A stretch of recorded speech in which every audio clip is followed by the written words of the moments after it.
Penyampaian materi oleh Ibu Profesor Dr. Sri Widyastuti SE MSI. Oke, Assalamualaikum warahmatullahi wabarakatuh.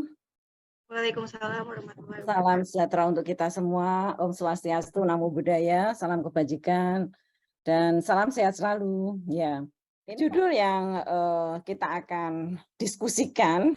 Jadi peran pemuda dalam pembangunan IKN Ibu Kota Negara Nusantara. Ide ya, gagasan tentang Ibu Kota Negara ini sudah diawali awal pertama kali Indonesia merdeka saat itu, ya Presiden pertama Republik Indonesia. Ya sekian tahun kemudian ya mendapatkan kondisi Jakarta pada saat itu penuh sesak, ya fungsinya menjadi satu sebagai ibu kota, ada pusat pemerintahan, pusat bisnis, kemudian juga kunjungan pariwisata dan pusat ekonomi di dalamnya. Nah kemudian penerusnya Presiden Soeharto juga mewacanakan saat itu ya untuk pindah ibu kota, namun hanya di sekitar Jakarta. Pada saat itu fenomenanya adalah pindah ke daerah Jonggol, maka saat itu tanah daerah Jonggol langsung naik ya, diperkirakan akan pindah ibu kota ke sana, namun pada akhirnya tidak terrealisasi. Nah kemudian sesudahnya Presiden SBY mewacanakan juga sekitar Jawa Barat, karena Jakarta itu sendiri ada Bogor, Tangerang, Bekasi, ya ada semacam perluasan seperti itu. Dan Presiden Jokowi sendiri sudah memberikan wacana sejak tahun 2017. Kemudian disetujui oleh Bappenas di tahun 2019 dan memberikan rekomendasi pindah di suatu kota. Ya, nah ini ada perbatasan di situ, ya, Kutai Kartanegara dan Penajam Pasir Utara di Provinsi Kalimantan Timur. Nah, karena Indonesia ini akan diharapkan ke depannya, ya pada saat di tahun 2045 menjelang ya Indonesia emas. Nah tentu ini membutuhkan kerja keras kita semua termasuk pemuda. Kalau Anda sekarang 2022 ya, 2024 itu Anda di posisi karier puncak ya di sana, 20 tahun yang akan datang. Justru Anda ini yang akan mengukir sejarah ya untuk kemajuan bangsa Indonesia di tahun 2045. Nah, dipilihnya Kaltim sebagai ibu kota baru Indonesia ini memang dengan pertimbangan yang sudah melalui riset ya dan kajian yang dilaksanakan oleh berbagai bidang ilmu. Nah, tentu pemilihan itu ya ini ada alasan-alasan. Yang pertama, risiko bencana ini minimal di sana ya bisa diantisipasi, banjir, gempa bumi, tsunami, kebakaran hutan, gunung berapi, tanah longsor. Kemudian yang kedua, di tengah-tengah Indonesia, letak Kaltim itu pas ada di tengah-tengah Indonesia. Jadi lokasinya sangat strategis. Nah, kemudian berdekatan dengan wilayah perkotaan yang sudah berkembang, di sana ada perbatasan ya. Kalau jalan-jalan ke Kalimantan Timur, di situ ada Balikpapan dan Samarinda. Nah, Samarinda ini terakhir saya bulan yang lalu itu berkunjung, sudah ada bandaranya. Mungkin nantinya juga akan dibangun jalan tol untuk akses pembangunan IKN ya Nusantara di sana.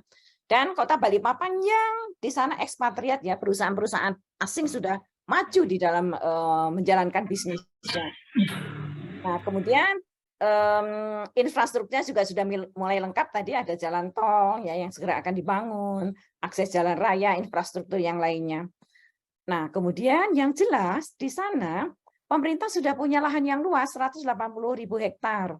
Nah, ini bisa dikembangkan ke depannya. Nah, ini kira-kira visi ibu kota negara baru, karena ada konsep-konsep green economics, ya, green city nanti harus dijalankan. Nah, sebagai penggerak ekonomi Indonesia di masa depan, dan tentu ini menjadi simbol, ya, simbol identitas nasional.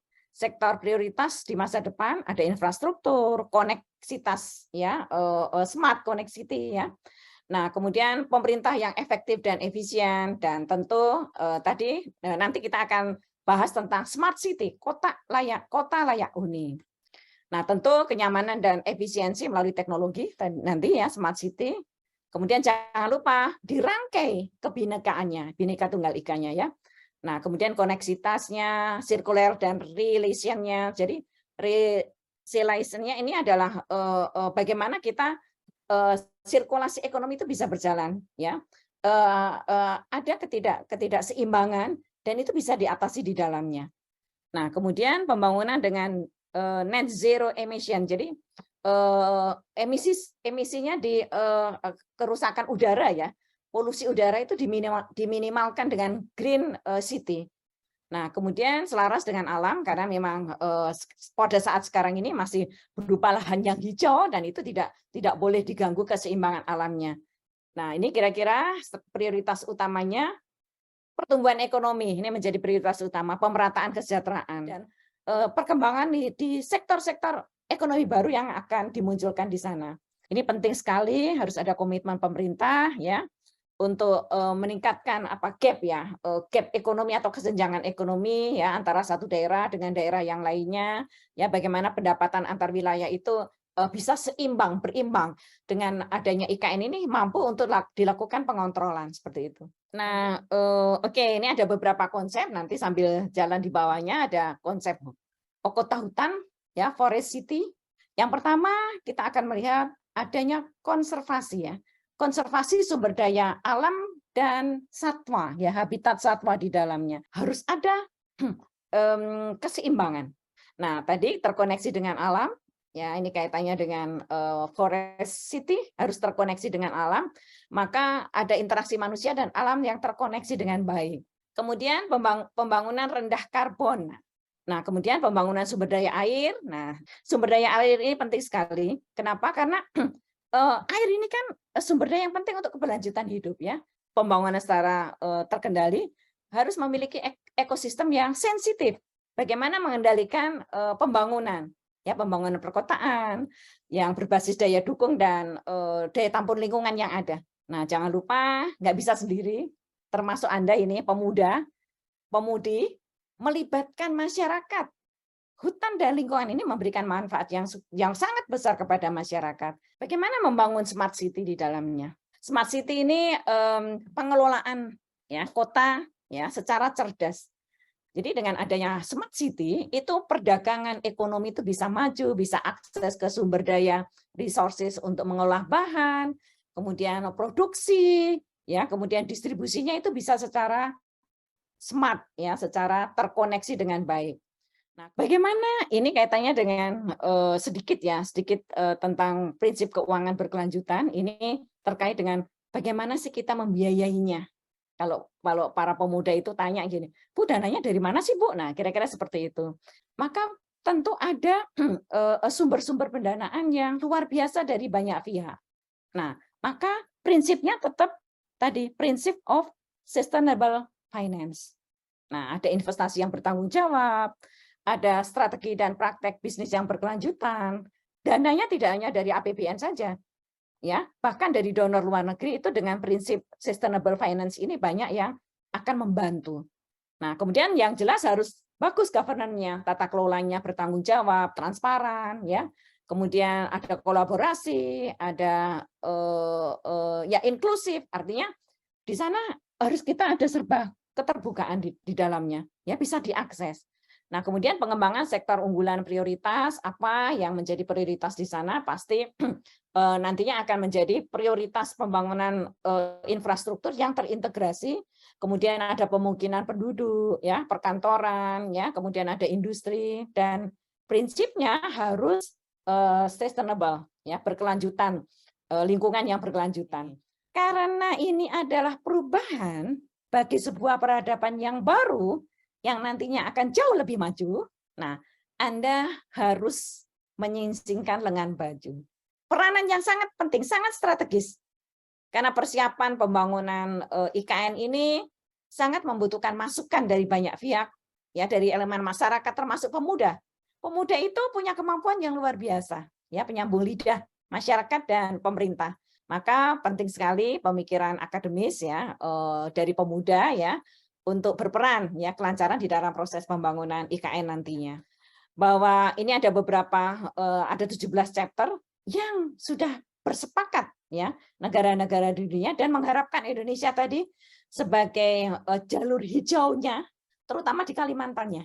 Nah, ini berkepentingan di dalamnya. Nah, Anda di sini saling bergandengan tangan, ya, menjadi satu kesatuan untuk, ya, menjaga kelestarian lingkungan, khususnya nanti di dalam pengembangan ibu kota negara yang baru, Nusantara. Itu yang bisa kami sampaikan, Mbak moderator, ya. Tadi Kan IKN ini rencananya mau pindah ke Kalimantan ya Bu ya? Ya.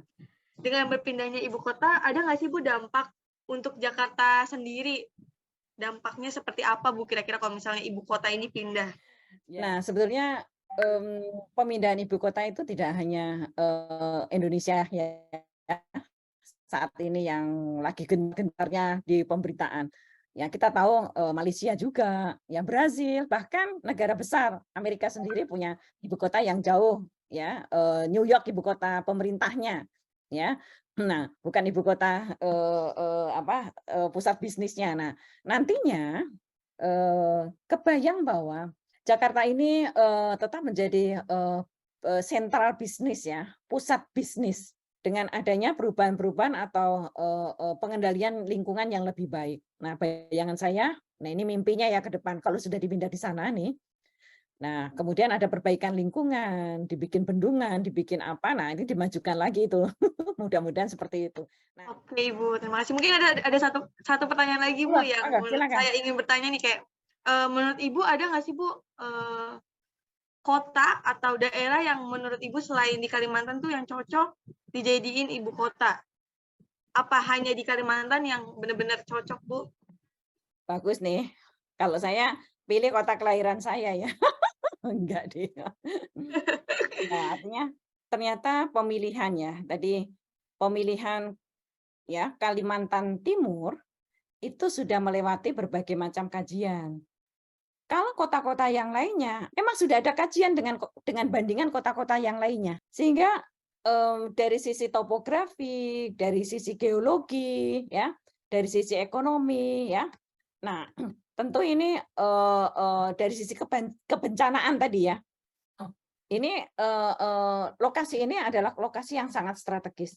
Memang daerah strategis di situ bisa terjangkau dari mana-mana, ya. Artinya dari Sulawesi. Jadi ini sebetulnya kaitannya dengan pemerataan kesejahteraan ekonomi, ya, kesejahteraan masyarakat.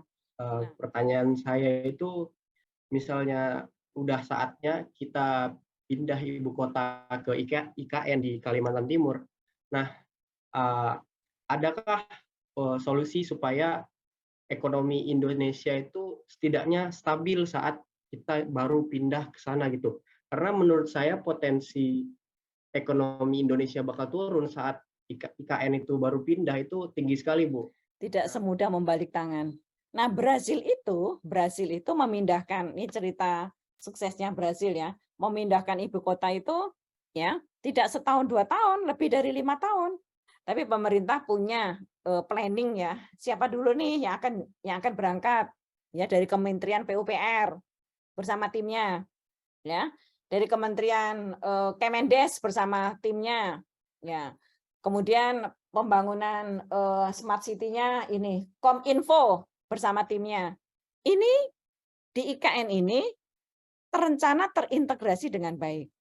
Mana tahap pertama? Tahap pertama yang akan dikerjakan adalah 1, 2, 3, membutuhkan dana sekian. Nah, seperti itu. Jadi per tahap.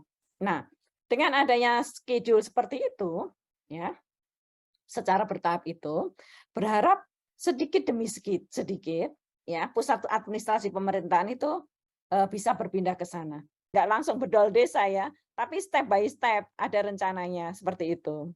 Itu yang sejauh yang saya tahu, kira-kira Mas Madan ya.